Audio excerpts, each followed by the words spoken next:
आता या संपूर्ण प्रकरणाचा तपास जो आहे तो जे बीडचे पोलीस अधीक्षक आहेत त्यांनी अंबाजोगाईचे उपअधीक्षक चोरमले साहेब यांच्याकडे दिलं आहे, याच्यावर तुमची काय प्रतिक्रिया आहे? एवढंच आम्हाला आहे की जे DSP चोरमले सर आहेत त्यांनी योग्य ते न्याय दिला पाहिजे. त्यांनी पण असा मतभेद न करता त्यांनी योग्य ते न्याय दिला पाहिजे. महादेव मुंड्याच्या बी आत्म्याला शांती लाभली पाहिजे, हेच त्यांनी विचार करून, लेकराबाळांचा विचार करून त्यांनी योग्य ते न्याय दिला पाहिजे. पहिला ह्याच्यात प्रतिक्रिया द्यायसारखं असं म्हणजे 3 महिन्याखाली DSPकडे तपास वर्ग करायला पाहिजे होता पहिल्या SP ने. ते SP साहेबांनी तपास वर्ग केला नाही. का केला नाही का नाही ते SP साहेबांना माहिती. आताचे जे SP साहेब नवीन आलेत, नवनीत कावत साहेब, यांनी तपास वर्ग केला.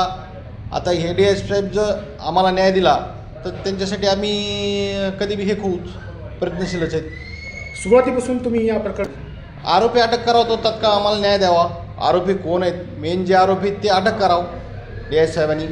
त्याच्या जे त्यांना जेव्हा झालं तेव्हा तेच इथं ते DSP होते साहेब, चोरमले साहेब. ते स्पॉटवर बी आले, त्यांनी तपास करावा तात्काळ आणि त्यांनी अटक करावं.